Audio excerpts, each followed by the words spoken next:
got all these other things that cost you money, as opposed to just not having the leak and having a happy tenant that doesn't have something to complain about, right? The less things you put in there that they'll complain about, the happier they're going to be, and the longer they're likely to stay. You're listening to Alternative Investor Mastermind, where we do a deep dive on alternative investment opportunities and the lifestyle it can create. Join Jack Krupe as he presents actionable tips and tricks in doing passive real estate away from mainstream strategies. Go beyond the usual fix and flips and try less explored yet rewarding investing ventures. From multifamily properties, mobile homes to cryptocurrencies. Do not miss this opportunity to escape traditional assets and finally create wealth without Wall Street. Now your host, Jack. Hey everybody, welcome to another episode of the Alternative Investor Mastermind. Really excited for our guest today. I actually ran into him about a month or two ago when I was up in Rochester, New York, speaking at my original real estate club that helped me get into real estate 20 years ago. And we connected on LinkedIn, and I saw some really interesting posts and content. So Andy Mcquaid, thank you so much for coming on the show. Thanks for having me on, Jack. I appreciate it, man. It's awesome. Yeah. So we'd just like to start with just tell us your origin story. How did you find real estate? How did you get into real estate? I sort of fell into it by accident. So my senior year of high school, I was looking for a part-time job to get me through the summer, make some cash, put gas in the car and whatever. This is back in the late 90s. And you and I are pretty close to the same age. So you know what I'm talking about. So in 97, I shopped around looking for jobs, put a bunch of applications in places that I thought would be interesting to work, and ended up getting a call from 84 Lumber. Store manager called me and was like, hey, come in for an interview. You like to turn a wrenchy up. So I started driving a forklift at 17 years old before I was actually legally allowed to in New York State. I didn't turn 18 for 3 or 4 months after I started working there. Didn't stop me from doing it. Didn't stop them from letting me. Did a lot of sweeping and bull crap and worked there through the summer doing 60, 70 hour weeks. Went to college for a year at Lemoyne. Came back. Worked another summer. Got keys. Started closing nights so that they could leave. That the managers started working weekends so they didn't have to come in. A little bit after that, still working part-time all the way through the school year now. They called me up about 2000 or so about 3 years into it. And they were like, hey, you want to go full-time? And we'll make you a salaried manager in less than 3 months. I was like, yes. So I went full time, took a pay cut to do it because I was making more money as a part-timer per hour than the hourly guys were. But it was worth it for the long run, right? So did my co-manager interview with the VP of the company, Bill Myrick. And he was COO at the time. He was chief operating officer. He just happened to be there and he felt like doing it. So I got to meet Bill and spend some time with him, and he grilled me, gave me the store that I wanted. So I went over, worked at another store for about 8 months, and then back to the original store. And then I was a store manager at 22 years old. And then I was headhunted by Home Depot when I was 28 as a district manager over pro.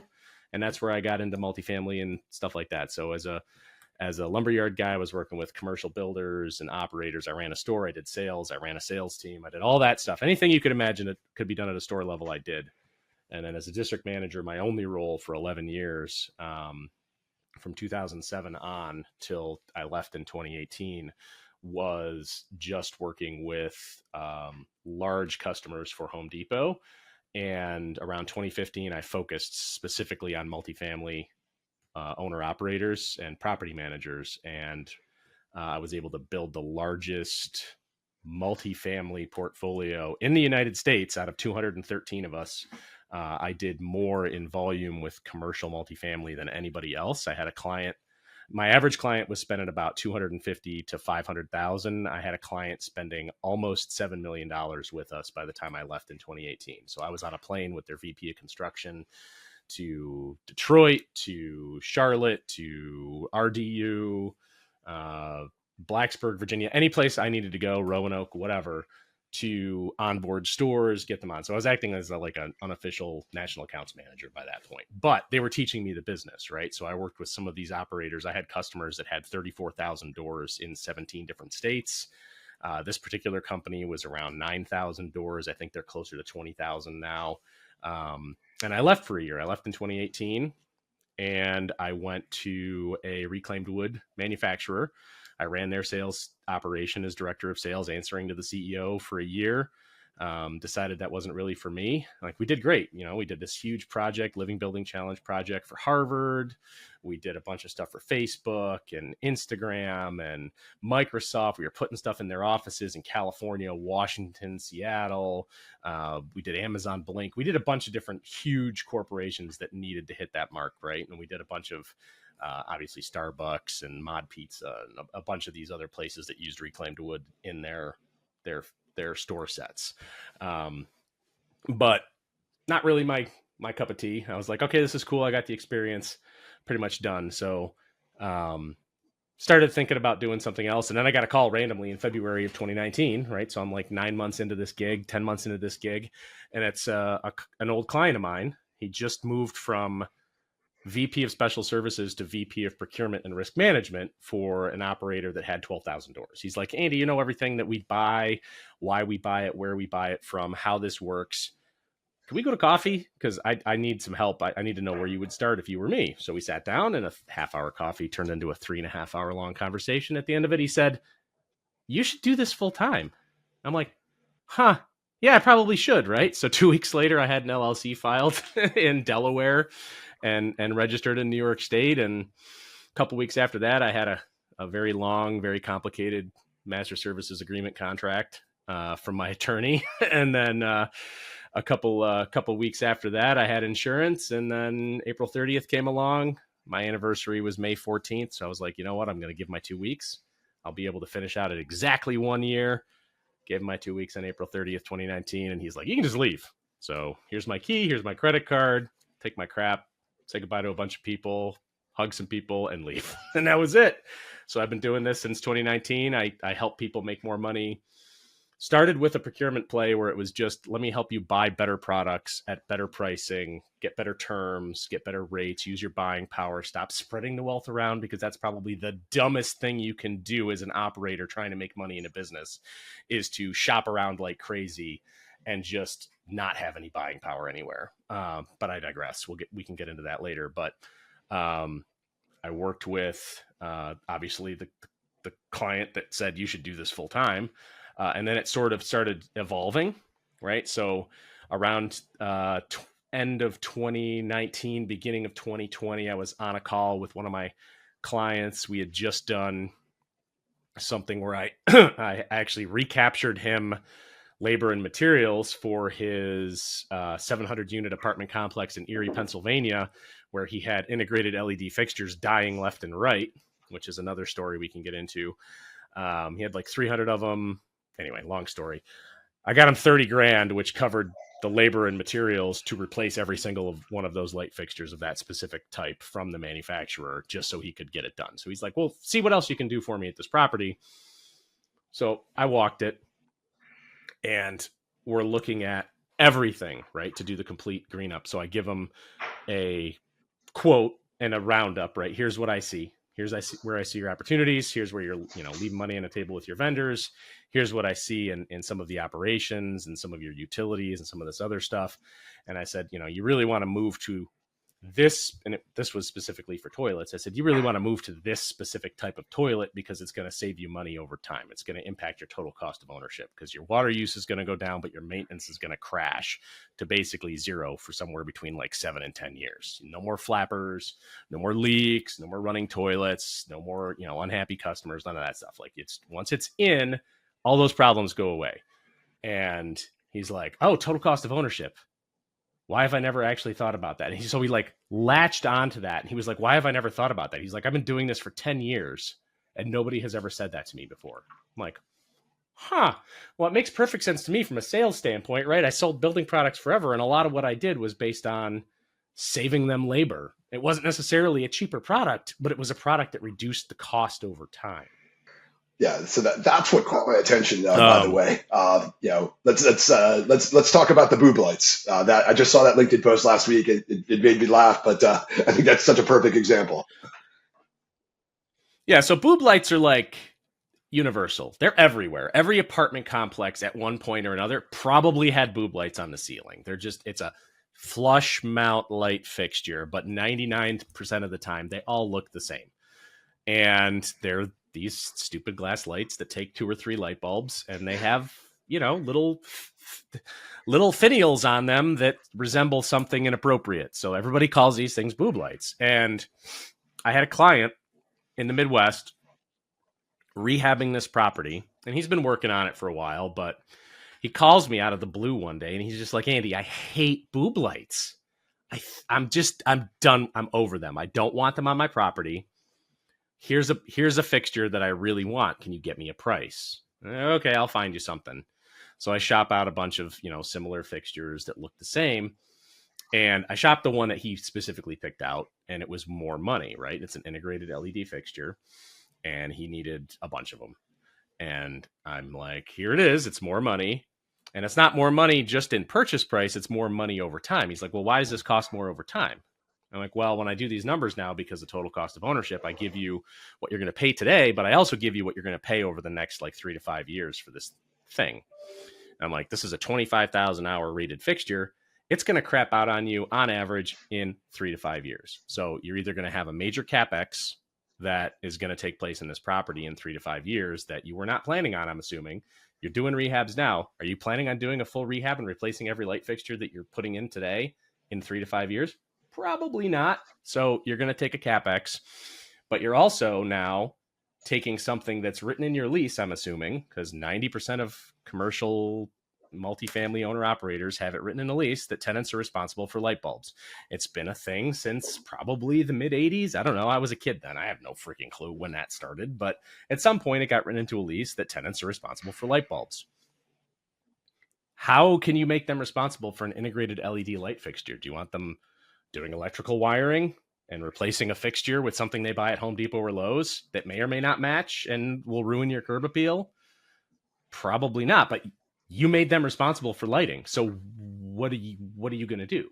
Are you going to just have your maintenance guys go and try and find a matching unit in 2 years or 3 years? Because LEDs, they don't actually last 25,000 hours, right? All those number ratings, 25,000 hours, 50,000 hours, 10,000 hours, whatever it is, that's based on a controlled environment with clean electricity coming out of the wall where you turn the light on and you leave it for 3 hours to warm up completely. And then you turn it off for a minimum of an hour before it gets turned on again.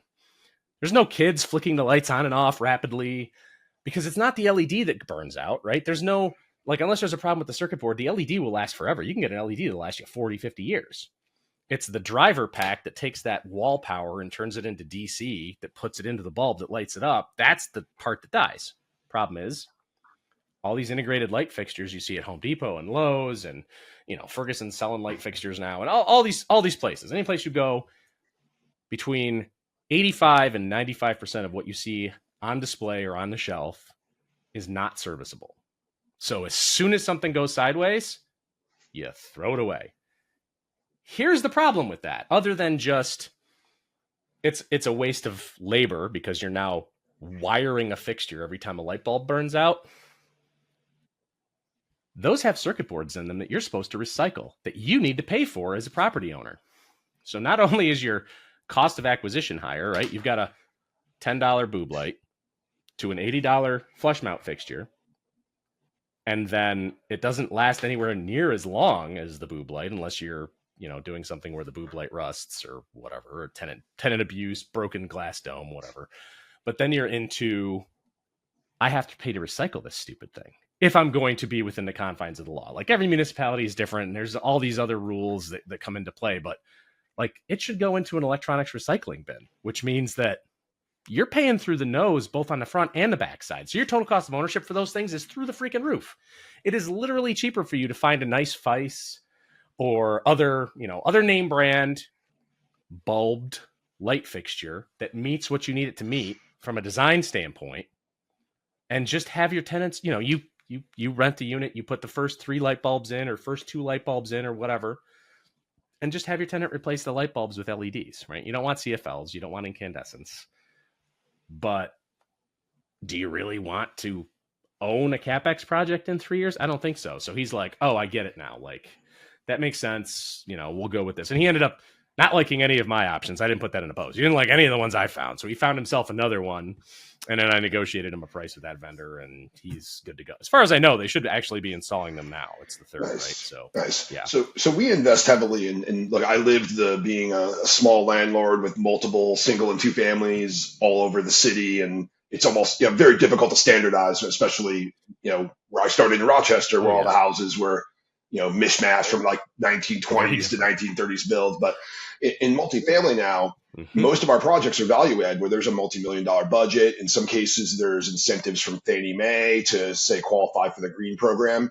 Yep. Maybe could you highlight like the top? You mentioned the toilets before, but what are the top 2 or 3 other cost savings that owners can have, especially on a newer purchase where there's a business plan and a budget for a value add component? Yeah, absolutely. So we actually I just wrapped up a value add on a Fannie Mae green project about, I don't know, maybe 4 or 5 months ago now. It was tail end of last year that we finished up. And it was a great project because he picked it up on a defaulted loan. So he picked up like 330 doors for $27,500 and then got it refied at $59,600. Wow. So kudos on that. Right. So when we went in, within the first, we did due diligence walks in November, he closed in December, and I'm down in the shop, in their maintenance shop underneath one of the buildings, and I find all these shower heads and aerators. I'm like, these are all Niagara low flow shower heads and aerators. Like, what are these for? So he makes some phone calls, and then lo and behold, the bank comes back and says, hey, they never actually performed on the green up on our inspection. We show that they never finished it. So those are probably left over from that. So now you got to get those installed. Like, okay, good. So all of a sudden we're going scrambling. Okay, well, how many extra aerators do we need to order to finish this? How many shower heads do we need to order to finish this? I start making calls looking for grant money. And lo and behold, the local utility not only will come in and replace all the thermostats with smart thermostats for the entire property, but they will also do all of the lighting for occupied, unoccupied, and common areas in the buildings for $0. So we got 328 doors and I think it's 18 buildings worth of product for nothing. So it was thermostats, aerators, shower heads. They did the aerator installs. They did the shower head installs. They did the thermostat replacements. We bought all the low flow, vacuum assisted, no flapper, no leak toilets. We did, they did all the light fixtures in every single apartment, whether it was occupied or not. So we had to spend a little bit of labor there getting people in and out of units while they were occupied, just to make sure that there was an escort and that the tenants knew we were coming and all that. So there's obviously like the notifications on the doors, and we're going to be here between this day and this day at this time and this time, blah, blah, blah. So all of that stuff got done, but we crushed the plan. Actually, we ended up cutting their utilities by about $65,000 a year. Just in the toilets, shower heads, aerators, thermostats, and lighting. And so obviously, when you have a vacant apartment or you have your common areas, the owner, operator, or property manager is going to pay that bill to the utility for that. And when he picked up that place, it was like 50%. It was 25% vacant, 25% not paying rent because we were just coming off the tail end of COVID. So no, because it was New York, there were no evictions going on. So it made life a little interesting. But at the end of the day, those were the biggest ways we could impact the numbers. We did do some exterior stuff as well to get rid of some of the incandescent, some of the halogens and mercury lamps that were out there, because they were still using some like 250 watt mercury lamps on some of the buildings and in some of the parking areas. They had them over the tennis courts, and it was just like a huge waste of money. So we did end up getting about 70% of that covered from the utility as well. But that bill was like $6,000, and they did all the exterior lighting, took care of all of it, made it all LED, all at their expense. So he got probably about $40,000 or $50,000 worth of work for $6,000. I'd say that's probably a fair 100%. And when you factor in, a cap rate on that building, saving $60,000. I don't know I forget whether you said month or a year. Was that monthly or yearly? Yeah. So per year, yeah. I mean, you add a 5 or 6% cap rate to that. That is hundreds of thousands or even $1 million in value increase in the building. Oh yeah. Yeah, they were still using that place had been built in the 60s and 70s, and it was still using there were some 70s and 80s toilets still there. Actually, the vast majority were still 70s and 80s toilets. So you had a choice between like the $100 Home Depot toilet that was like a 1.6 gallon, or you could spend $130 for a no flapper vacuum assisted 0.8 gallon flush that will never, like, doesn't leak, has a 15-year warranty, like all this crazy stuff that should be, and it's like comfort height. So, if you have ADA handicap units, you just change the seat on it and you're automatically comfort height and you meet those requirements. So it covered a lot of extra things that aren't necessarily as prevalent for some of these older buildings, because sometimes you get grandfathered in and you don't need to have the ADA standards met, at least in New York. But in this case, it worked out to, he got all this stuff done and he had to spend like $30 extra per toilet. So there was like maybe 360 toilets, because there were some 2 baths or bath and a half units in the complex as well. But for the extra money, literally those toilets, if you don't include the full labor and the first $99 of it, those toilets pay for themselves in like 8 months. Just the cost difference between choice A that you're going to replace it with or this better unit, it's such a no-brainer. Like, you can do it on pretty much any apartment where water bills are a thing and reduce operating costs immediately, and they pay for themselves normally within 24 to 36 months. So in anybody who's done any type of property management for any period of time, if there's an ROI where you're actually making more money later within that like 36 months or less, it should be an immediate no-brainer. Like, this thing literally puts money in my pocket to my NOI. And I certainly preach doing larger 100-unit plus multifamily buildings, but I think that's super powerful for those that own a bunch of single families as well, because that's often when you have to call Roto-Rooter for every clog, and any service call, even if it's the tenant's fault, is going to be, $100, $150. So it's more of a no-brainer for the smaller units. Oh yeah. Well, so the perfect example of that is there's a local property manager that you may know, Bob Napier.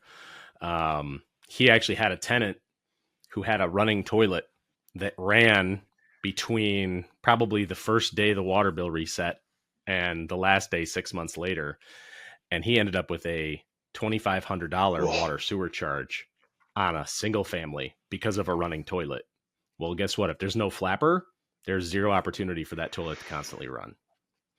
And then there's the tenant retention thing, where tenants just won't call you about a problem, but that problem sticks out in their mind that it was never fixed. Even though they never told you about it, that problem sticks out that it was never addressed, and they move out. And then you've got churn, and you've got vacancy loss, and you've got all these other things that cost you money, as opposed to just not having the leak and having a happy tenant that doesn't have something to complain about, right? The less things you put in there that they'll complain about, the happier they're going to be, and the longer they're likely to stay. As long as they're paying their bill.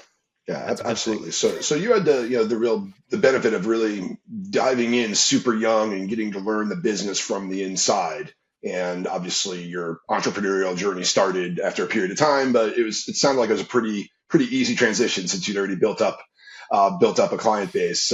What have you done? Somewhat. And I know you do some other investing and lending and self-storage. What have you done on your own investment journey? So my investing is mostly 6-figure plus first position lien hard money. Like, I'm still new to it. I'm not comfortable doing second position.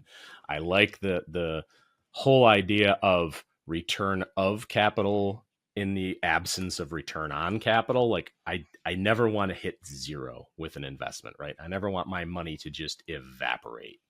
So The beauty to first position lien is you're the mortgage holder, right? You're the first one who's going to get paid if things go sideways.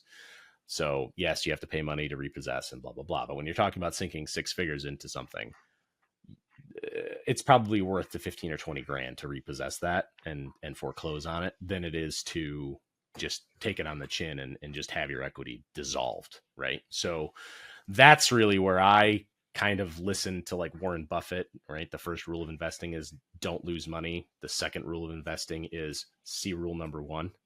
And that's all the rules there are. Like I took that to heart at a young age. And I was fortunate and blessed in a lot of ways to go into Home Depot in 2007 when Frank Blake took over and started a turnaround for the entire company after certain someone drove the company into the ground.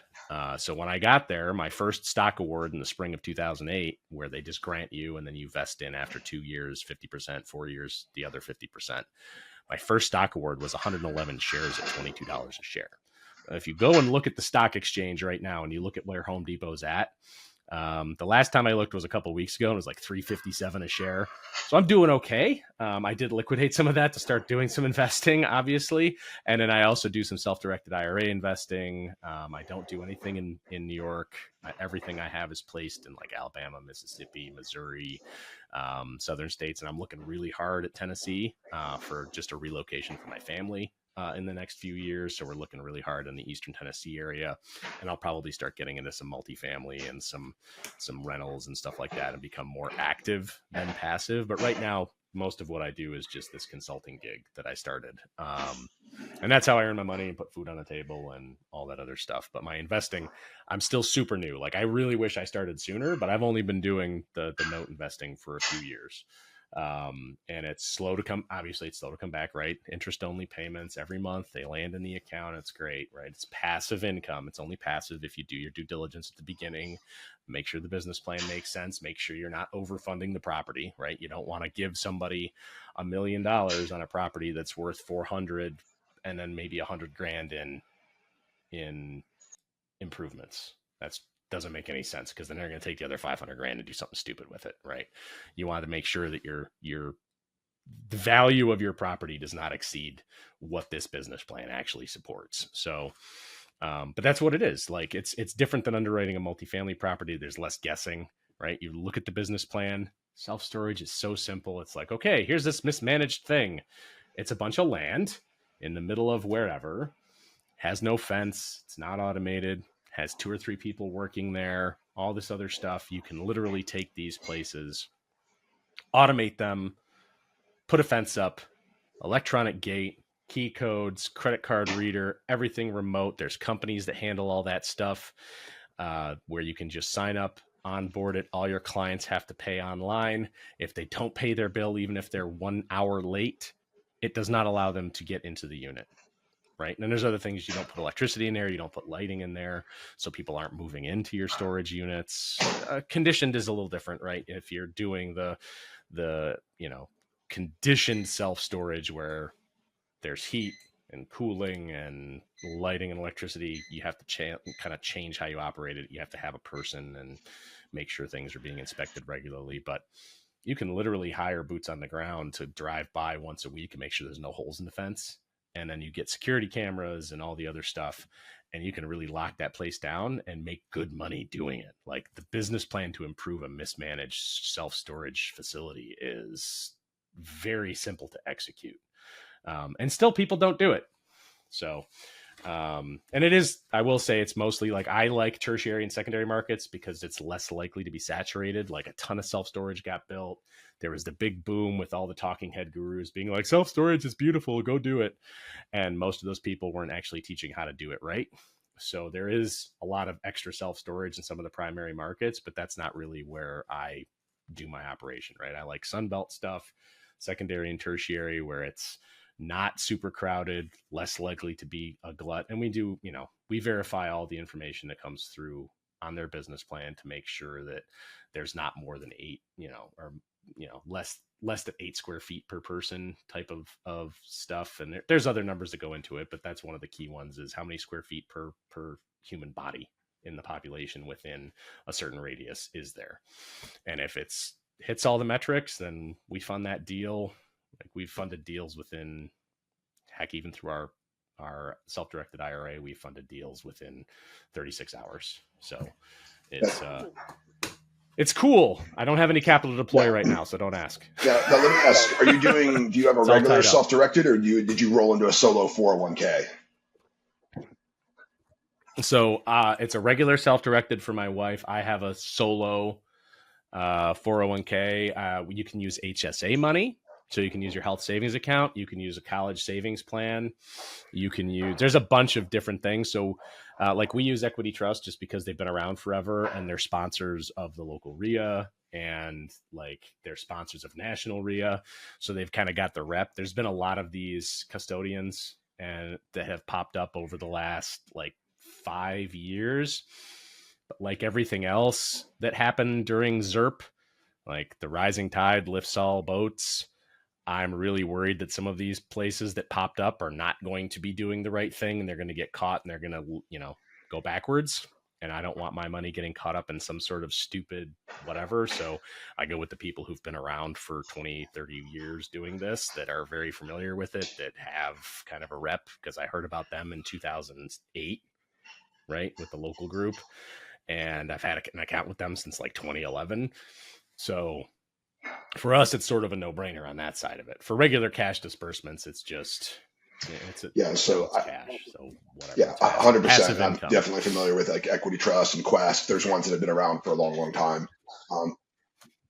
Quest is another one. I will say I'm going to give a shout out to John Heyer, IRA tax or taxreductionlawyer.com. I just went to a 2-day class with John, and he really espoused the benefits of doing a solo 401 over a traditional IRA, just for asset protection, for anyone who does syndications or leverage real estate, the ability to avoid UBIT in some cases, but really mostly the asset protection of like, God forbid you do some type of prohibited transaction by accident. There's scenarios where you could invalidate the entire account, whereas on a solo 401k, it's much more of maybe a small penalty. So he was really espousing that everybody, whenever possible, should roll. If it's a Roth, obviously, once it's a Roth, you're kind of stuck. But if it's a traditional IRA, even if you don't really have a business, you could sell something on eBay.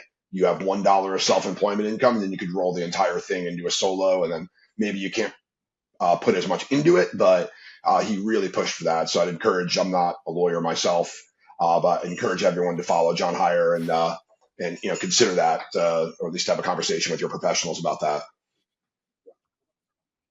Yep. The biggest advantage to the Roth is definitely the taxing the seed and not taxing the crop thing, but you need to have a good balanced plan and you need to work with a professional, right? You need a financial planner. You need your CPA on board. They need to understand it.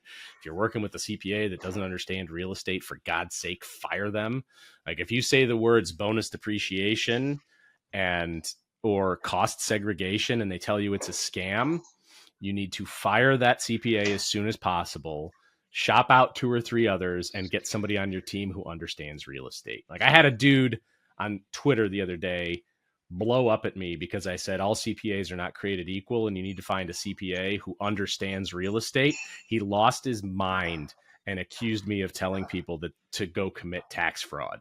And I'm like, no, dude, there's a ton. There's how many thousands of pages in the tax code and how many get updated every year? And do you really think that a surgeon that does brain surgery, who hasn't done brain surgery in 9 months, is going to be as good as the guy that does it every week? Come on, man. Just because you're a CPA and you're going to lose money because you don't understand real estate is not a reason to invalidate the experience of people who do it every day. Like, obviously, if you iterate something regularly, you're going to be better at it than the guy that does it once or twice a year. That is common sense. So don't listen to the crap. Do your own research, right? This is not legal or financial advice. But for the love of God, don't put people on your team that are absolutely. The same goes for financial planners and financial advisors. There's some great ones out there, but a lot of them are just glorified salespeople. And to make matters worse, a lot of them are not allowed to even say something positive about something that's not already pre-approved in their platform. So I've had conversations with potential investors. It's like, let me talk to my advisor. I go, let me save you some time. They're going to say don't do it because they're also going to lose money if you withdraw something from your stock brokerage account to invest in a syndication or do private lending, that's less assets under management for the financial advisor. Absolutely. And those percentages can add up fast. Like 1 to 3% is not unusual. Meanwhile, you've got places like Equity Trust where it's like $500 flat fee for anything over 100,000 up to $1 million, and then like a fee for cutting a check and a fee for doing this and a fee for doing that. But it always ends up being way less than 1%. So you've really got to watch those fees because they will fee you to death. If your average 401k, perfect example, you have a stock market, money market, whatever, and they tell you need a 7% return every year to make ends meet. First thing is, stock market falls and you lose $50,000. How long does it take for you to build that $50,000 back? Now, your financial advisor will tell you something along the lines of, oh, you'll make that $50,000 back in 2 or 3 years. Hold on. That's with still putting contributions in and still compounding on the extra money. So if you take out the contributions and the extra compounding interest from those contributions, how long does it take to make back $50,000 at 7%? It's like 12 and a half years. So guess what? Don't lose money. The first rule of investing, don't lose money. The second rule of investing, see rule number 1. And that's all the rules there are. So that's part 1. Part 2 is you make 7%. Well, if you do hard money, you do real estate, you do whatever, like right now, I place 6 figures into something. I can do 6 figures, simple interest. So not compounding, but still 6 figures, simple interest, 12 to 14%. For a year. Maybe I put points on, maybe I don't, right? But I'm guaranteed a 12% return every year, regardless. I'm pretty sure that my 12% beats that 7 minus the 3% in fees you're paying your 401k advisor. Because you're only making 4%. Where are you getting with that? Yeah. Anyway, yeah, no, I'm done. I'm off my you're preaching horse, to the sorry. choir here. I bet it's a big part of the show is to just get the word out about the different alternative investments because the fact is most accredited investors, and it's really been about 10, well, I guess 12 years now since they changed the rules where you could actually do some level of advertising for private placements and private opportunities. I think the investment community as a whole has way too many accredited investors that just have 90 or 100% of their money in stocks and bonds in the traditional financial system. And, there's just a lack of access and information out there. And, the traditional investment community has no incentive to get it out there. So I think, we're all doing a good thing here by just providing access to more information for people to take more control of their own financial futures. Absolutely. I always tell people, and there's people out there right now who are beating the drum about, oh, don't listen to this person because they don't have, 15 or 20 LP investments. It's like, okay, well, they're giving advice because they have experience in real estate that's like 15 or 20 years deep. So even if they're not LP investors themselves, if they're sponsors, if they're investors, if they're actively managing, like they probably know something about real estate more than somebody who just throws money at a pot, right? So it's like always shop out and vet who you're getting advice from, and always beware anybody who says, oh, don't listen to anybody but me. Like that is the worst thing you can, in any investing, in any education, if there's somebody who's out there saying only listen to me, or don't listen, don't vet, don't do research, don't educate yourself as an investor, you need to run.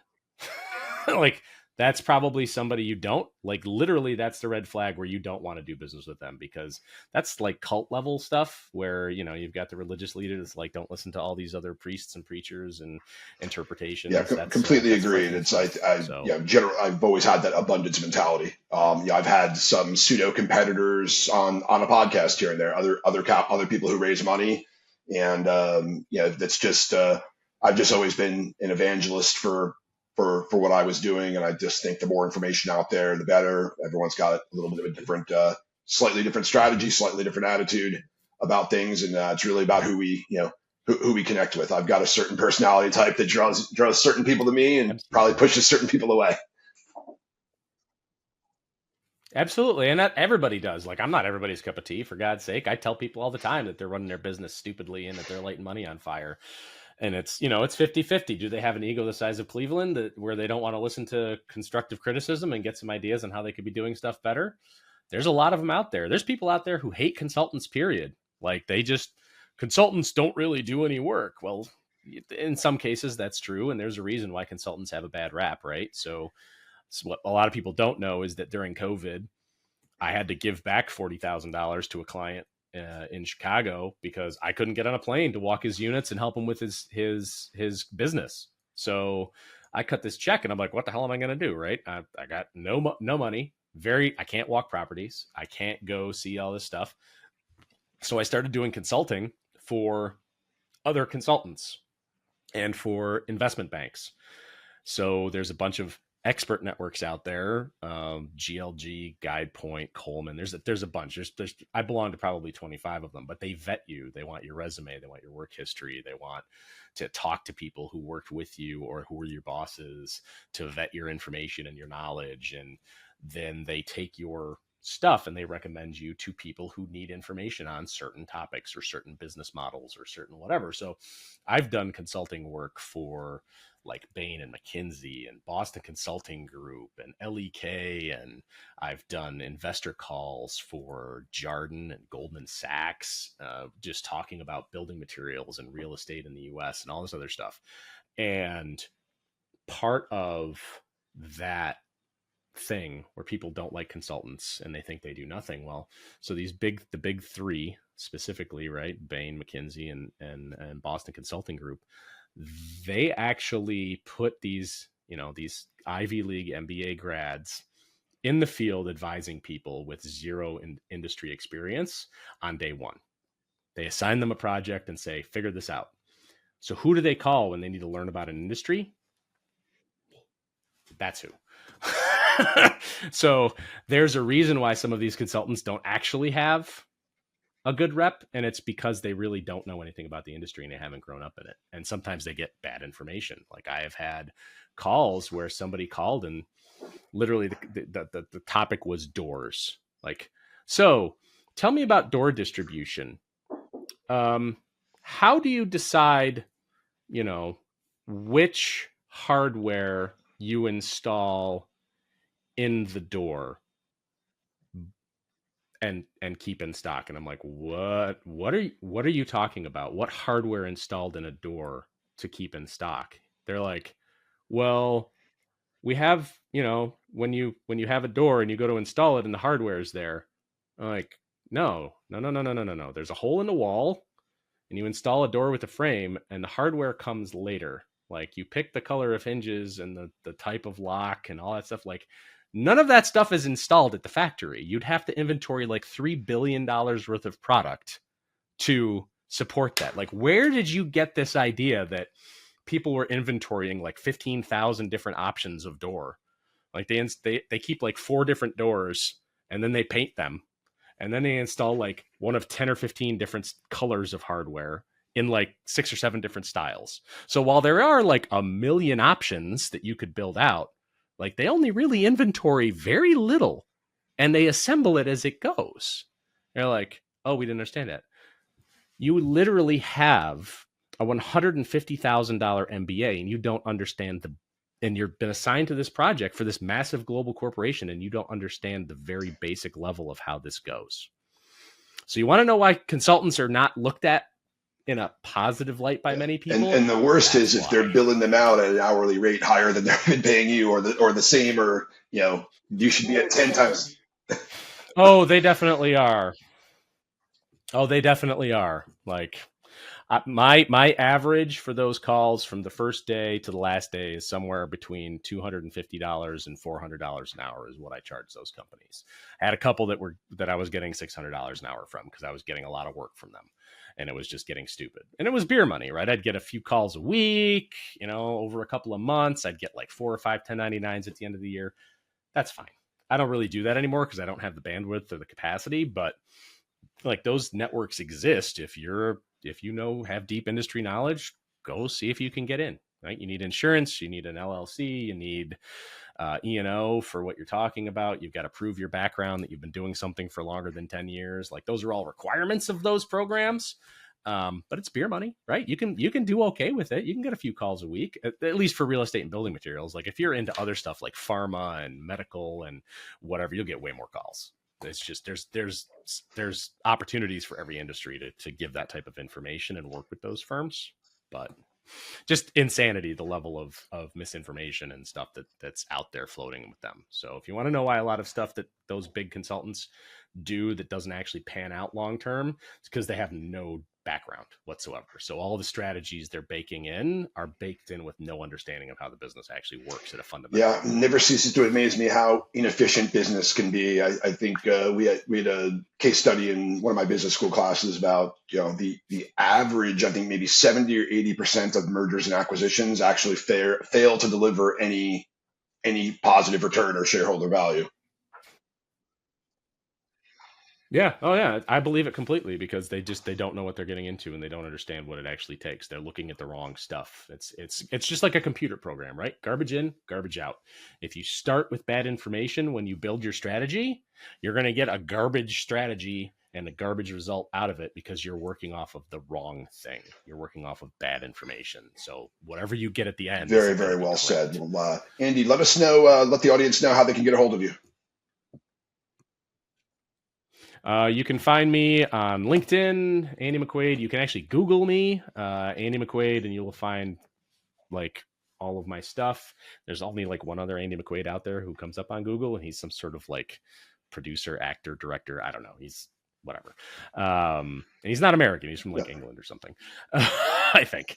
And then you can find me on andymcquaid.com. You can tune into my podcast, TCO Method. That's where I sort of like get into the nitty gritty details, right? It's not a, hey, tell me your story of your success, blah, blah, blah. No, I just get into the, like, this is how you need to operate your company. This is what's going to help you make more money. Bring on guests and just have them talk about operations, right? So like I've had a bunch who've just come in and like, don't light money on fire, operate this way, do this, do that. Here's your red flags and pitfalls, and we move on, right? So I've had insurance people, I've had investing people, I've had owner operators, I've had, you name it. And it's education. So it's evergreen. You can turn into an episode. Probably 95% of my episodes you can listen to that I recorded last year, and they're still valid. That's great. Well, Andy, thank you so much. Wealth of information. Really enjoyed the conversation, and hopefully we can do it again sometime. That's all for this episode of Alternative Investor Mastermind. Now that you know the many alternative opportunities out there all up for the taking, you can finally become ultra connected and ultra wealthy. Get more valuable advice from the experts by subscribing to the show at alternativeinvestormastermind.com. Become a winner in the world of passive investing today in alternative investment strategies. Thank you for joining us. Until next time.